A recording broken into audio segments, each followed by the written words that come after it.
नमस्कार दोस्तों, आप सभी का एक बार फिर से स्वागत है आप सभी का अपने यूट्यूब चैनल परीक्षा की शिक्षा में। मैं आशा करता हूँ कि आप सभी अच्छे होंगे, आपकी तैयारी अच्छे से चल रही होगी और अब आपको आपकी क्लासेस अच्छी लग रही होंगी, जो आपको रेगुलर बेसिस पर टॉपिक वाइज टॉपिक मिलते जा रही हैं।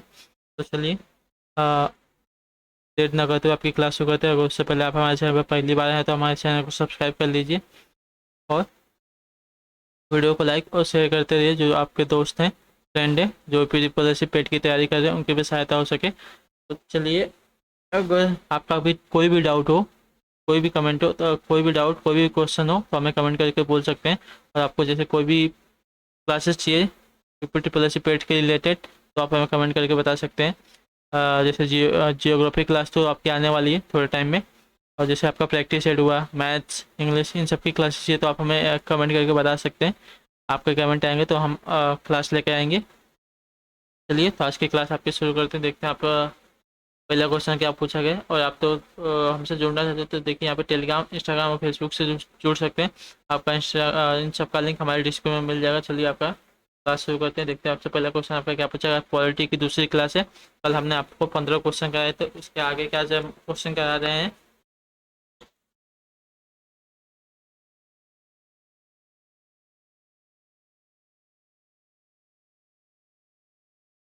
तो पहला क्वेश्चन देखिए, आपसे क्या पूछा गया। वर्तमान में भारतीय संविधान में कुल कितनी अनुसूचियां हैं। तो वर्तमान समय में आपके भारत में भारतीय संविधान में कुल कितनी अनुसूचियां हैं। तो मूल तो अपनी 8 थी, अभी बताना है आपको कितनी है।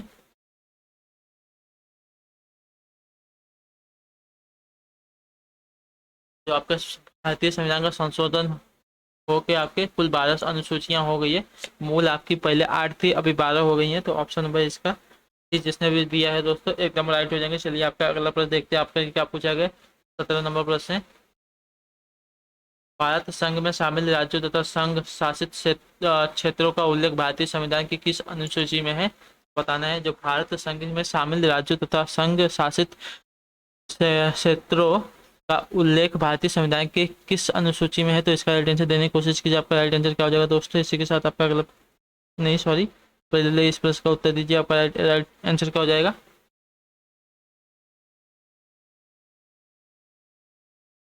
तो आपकी ये पहली अनुसूची में प्रथम अनुसूची इसका राइट आंसर हो जाएगा दोस्तों। जिसने भी ऑप्शन में इसका ये उत्तर दिया दोस्तों, भारत संघ में शामिल राज्यों तथा संघ शासित क्षेत्रों का उल्लेख आपका भारतीय संविधान की प्रथम अनुसूची में है। तो ऑप्शन नंबर ए इसका भी उत्तर दिया है दोस्तों, राइट हो जाएंगे। चलिए, आपका अगला प्रश्न देखते हैं।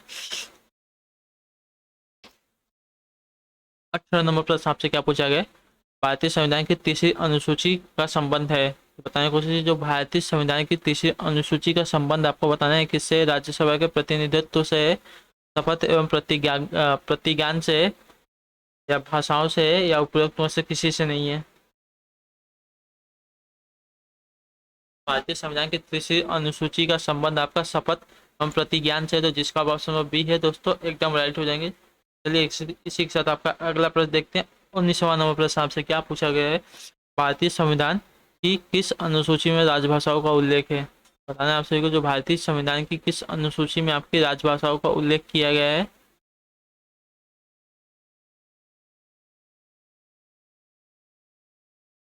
भारतीय संविधान की किस अनुसूची में आपका राजभाषाओं का उल्लेख किया गया है। इसका राइट आंसर क्या हो जाएगा दोस्तों। तो इसका उल्लेख आपका किया गया है 8वीं अनुसूची में, जिसका भी ऑप्शन में इसका बी है दोस्तों, राइट हो जाएगा। भारतीय संविधान की 8वीं अनुसूची में राजभाषाओं का उल्लेख किया गया है। तो ऑप्शन नंबर इसका बी एकदम राइट हो जाएगा। चलिए, आपका अगला प्रश्न देखते हैं। 20वां नंबर प्रश्न आपका क्या पूछा गया आपसे। दल बदल से संबंधित प्रावधान किस अनुसूची में रखे गए हैं। तो दल बदल से संबंधित आपका प्रावधान है, ये किस अनुसूची में रखे गए हैं। बताने की कोशिश। इसका राइट आंसर क्या हो जाएगा दोस्तों।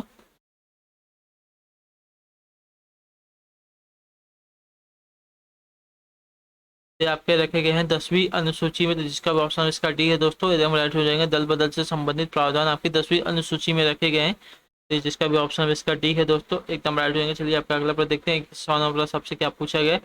पंचायती राज व्यवस्था से संबंधित प्रावधान भारतीय संविधान की किस अनुसूची में रखे गए हैं। तो पंचायती राज व्यवस्था संबंधित प्रावधान भारतीय संविधान की किस अनुसूची में रखे गए। जो पंचायती राज व्यवस्था से संबंधित आपके प्रावधान है, ये बताना है आप सभी को। इसका राइट आंसर क्या हो जाएगा दोस्तों।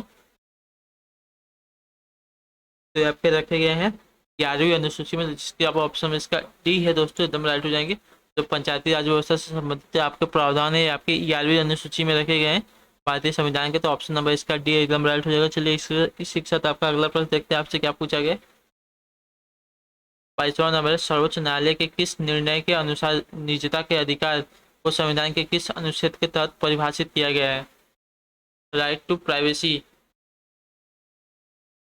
जो है ये संविधान के किस अनुच्छेद के तहत परिभाषित किया गया है, इसको बताना है आपको। राइट आंसर क्या हो जाएगा दोस्तों, निजता के अधिकार, जिसको राइट टू प्राइवेसी का अधिकार जो है, का अधिकार राइट टू प्राइवेसी, वो संविधान के किस अनुच्छेद के तहत परिभाषित किया गया। इसका राइट आंसर आपको देना है, तो बताने की कोशिश। इसका राइट आंसर क्या हो जाएगा दोस्तों, तो अनुच्छेद 21 इसका राइट आंसर हो जाएगा दोस्तों। तो सर्वोच्च न्यायालय के एक निर्णय के अनुसार निजता के अधिकार जो राइट टू प्राइवेसी है, इसको संविधान के अनुच्छेद 21 के तहत परिभाषित किया गया है। तो इसको याद रखिए, आपका इंपॉर्टेंट पॉइंट है। तो इसकी चलिए इसी के साथ आपका अगला प्रश्न देखते हैं क्या दिए गए। 23वां नंबर प्रश्न है आपका, भारतीय आधार पर गठित भारत का प्रथम राज्य, सॉरी भाषीय था, भाषीय आधार पर गठित भारत का प्रथम राज्य था। भाषीय आधार पर आपका गठित भारत का प्रथम राज्य कौन सा था, इसको बताने की कोशिश की। आपका अटेंशन क्या हो जाएगा, हरियाणा, केरल, तमिलनाडु या आंध्र प्रदेश। तो जो भाषीय आधार पर आपका गठित भारत का प्रथम राज्य था, ये आपका कौन सा था, तो ये आपका था आंध्र प्रदेश। जिसने भी ऑप्शन इसका डी उत्तर दिया दोस्तों, राइट हो जाएगा। भाषीय आधार पर गठित आपका प्रथम राज्य आपका आंध्र प्रदेश था, यह हमेशा याद रखिएगा आपका। चलिए आपका अगला प्रश्न देखते हैं। 24वां प्रश्न आपका क्या पूछे गए, पांडिचेरी को किस वर्ष भारतीय संघ में शामिल किया गया। जो पांडिचेरी है आपको किस वर्ष भारतीय संघ में आपका शामिल किया गया था, इसका आंसर देने की कोशिश कीजिए आप सभी। इसका राइट आंसर क्या हो जाएगा दोस्तों, तो पांडिचेरी है, इसको किस वर्ष भारतीय संघ में शामिल किया गया था। इसका भी ऑप्शन नंबर 1954 है, वो राइट हो जाएंगे। 1954 में पांडिचेरी को भारतीय संघ में शामिल किया गया था, तो ऑप्शन नंबर बी जिसका भी है दोस्तों एकदम राइट हो जाएंगे। चलिए आपका अगला प्रश्न देखते हैं।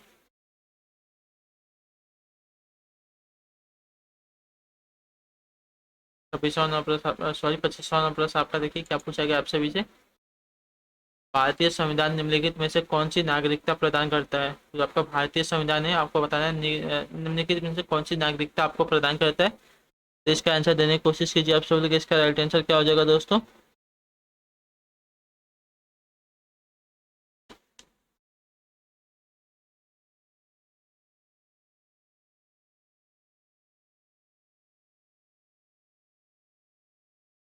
भारतीय संविधान आपको बताना है कौन सी नागरिकता आपको प्रदान करता है।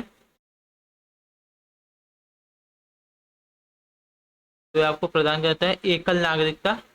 ऑप्शन नंबर इसका ए उत्तर एकदम राइट हो जाएगा। जिसने भी इसका ऑप्शन नंबर एकल नागरिकता दिया है एकदम राइट हो जाएंगे। भारतीय संविधान में आपको एकल नागरिकता की प्रदान करता है, तो ऑप्शन नंबर ए इसका राइट हो जाएगा। चलिए आपका अगला प्रश्न देखते हैं क्या पूछा गया है। 24वां प्रश्न आपका है, भारत की नागरिकता किस प्रकार प्राप्त की जा सकती है। तो आपकी भारत की नागरिकता है, ये आपको किस प्रकार प्राप्त की जा सकती है बताना है। इसका राइट आंसर क्या हो जाएगा दोस्तों, जन्म से, वंशानुक्रमण से या देशीयकरण से। बताने की कोशिश कीजिए राइट आंसर का क्या हो जाएगा दोस्तों।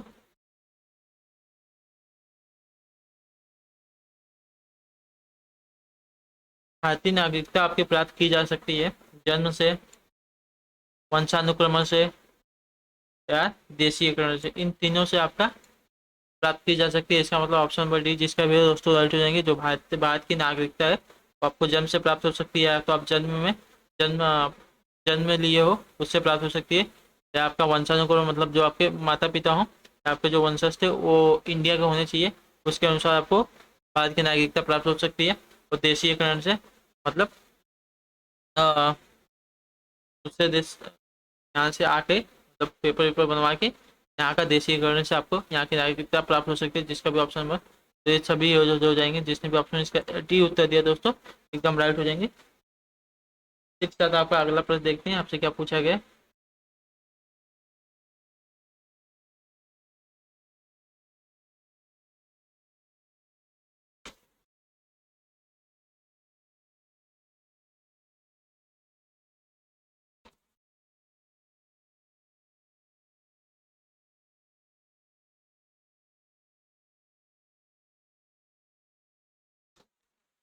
आपका अगला प्रश्न देखिए, आपसे क्या पूछा गया है।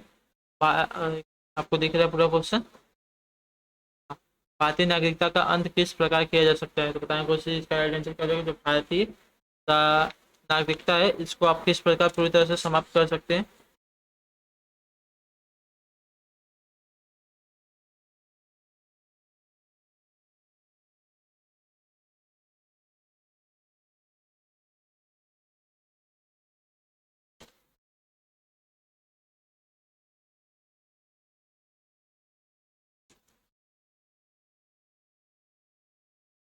बताने की कोशिश, इसका राइट आंसर क्या हो जाएगा दोस्तों।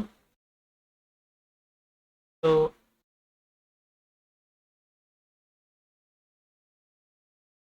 भारत की नागरिकता आपको समाप्त करने के लिए देखिए, नागरिकता का परित्याग करने से, ये भी आपका सही है। सरकार द्वारा नागरिकता छीनने से, ये भी आपका सही है। अन्य देशों की नागरिकता ग्रहण करने से, ये भी आपका सही है। और उपरोक्त मतलब सभी आपके सभी प्रकार के सही हो जाएंगे। मतलब आप नागरिकता का परित्याग कर सकते हैं, या सरकार द्वारा नागरिकता आपकी छीनी जा सकती है, या आपने किसी अन्य देश की नागरिकता प्राप्त कर ली तो आपकी भारत की नागरिकता समाप्त हो जाती है। तो ऑप्शन नंबर इनका डी सही हो जाएगा। ऑप्शन इसका डी दिया है, ये आपका राइट होगा। चलिए आपका अगला प्रश्न देखते हैं। 28वां प्रश्न आपसे क्या पूछा गया। निम्नलिखित में से कौन सी शर्त भारत की नागरिकता प्राप्त करने के लिए नहीं है। तो आपको बताना है कौन सी एक ऐसी शर्त है जो भारत की नागरिकता प्राप्त करने के लिए नहीं होती है। अधिवास, पंजीकरण, वंशानुक्रमण, संपत्ति स्वामित्व। तो यहाँ पे देखिए, जो भारत की नागरिकता प्राप्त करने के लिए आपकी जो संपत्ति स्वामित्व की शर्त है, ये आपका सही नहीं है। तो ऑप्शन नंबर डी जिसका भी है राइट हो जाएंगे। इसके साथ चलिए आपका अगला प्रश्न देखते हैं। 29वां नंबर प्रश्न आपसे क्या पूछा गया है। वर्तमान में भारत में राज्यों एवं केंद्र शासित प्रदेशों की संख्या कितनी है। तो ये वर्तमान में जो भारत में राज्यों एवं केंद्र शासित प्रदेशों की संख्या आपको बताना है।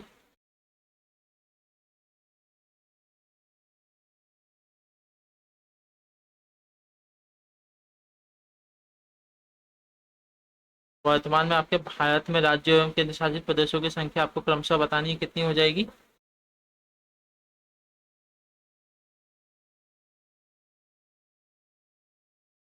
तो ये आपकी क्रमशः है 28 आपके राज्य हो जाएंगे और 8 आपके केंद्र शासित प्रदेश हो जाएंगे, जिसका भी ऑप्शन में इसका सी है दोस्तों, एकदम राइट हो जाएंगे। चलिए इसी के साथ आपका अगला प्रश्न, आखिर सॉरी एक और प्रश्न है आपका।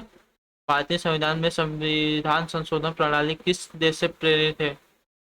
जो आपके भारतीय संविधान में संविधान संशोधन प्रणाली है किस देश से प्रेरित हुई है, तो बताने की कोशिश का राइट आंसर क्या हो जाएगा दोस्तों। प्रश्न का उत्तर देने की कोशिश कीजिए आप सभी लोग, और हमें आप कमेंट करके बताइएगा कि आपको कौन सी और क्लासेस चाहिए। प्रैक्टिस सेट चाहिए, या आपको प्रीवियस ईयर के क्वेश्चन पेपर चाहिए। हम पूरी की पूरी तैयारी आपको कराएंगे। तो आप जैसा बोलेंगे आपको ऐसी क्लासेस चाहिए, या आपको ऐसे रेगुलर बेसिस पे डेली एक एक क्लासेस चाहिए एक एक टॉपिक से, तो आपकी पूरी की पूरी तैयारी हो जाएगी। इसमें आपका एक भी क्वेश्चन नहीं छूटेगा। हाँ तो चलिए बताइए इस प्रश्न का उत्तर। जो भारतीय संविधान में संविधान संशोधन प्रणाली किस देश से प्रेरित हुई है, तो आपकी प्रेरित हुई है दक्षिण अफ्रीका से। भारतीय संविधान संशोधन प्रणाली आपकी दक्षिण अफ्रीका से प्रेरित होकर बनाई गई है। तो जिसका भी ऑप्शन इसका बी है दोस्तों, एकदम राइट हो जाएगा। भारतीय संविधान में संविधान संशोधन की जो प्रणाली है वो दक्षिण अफ्रीका से प्रेरित हुई है। तो ऑप्शन नंबर इसका बी एकदम राइट है। चलिए आपका अगला प्रश्न और आखिरी प्रश्न है। निम्न कौन सी भारतीय संविधान की विशेषताएं हैं। निम्न में से आपकी कौन सी भारतीय संविधान की विशेषता बताना है आपको। कौन सी भारतीय संविधान की विशेषता है। तो लिखित संविधान है, ये भी आपका राइट है। नम्य एवं अनम्य मिश्रण, ये भी आपका सही है। और लोकतांत्रिक व्यवस्था, ये भी आपका सही है। तो उपयोग में से आपका सभी सही हो जाएगा। तो आपकी भारतीय संविधान की विशेषता देखिए, लिखित संविधान है, नम्य एवं अनम्य का मिश्रण है इसमें, और ये लोकतांत्रिक व्यवस्था पर आधारित है। तो उपरोक्त में से आपके तीनों को तीनों सही हो जाएगा। जिसने ऑप्शन इसका डी उत्तर दिया दोस्तों राइट हो जाएंगे। इसके साथ आपकी संविधान की दूसरी क्लास खत्म होती है। तो आपसे मिलते हैं आपकी अगली क्लास में। तब तक के लिए tata bye bye, take care, जय हिंद जय भारत।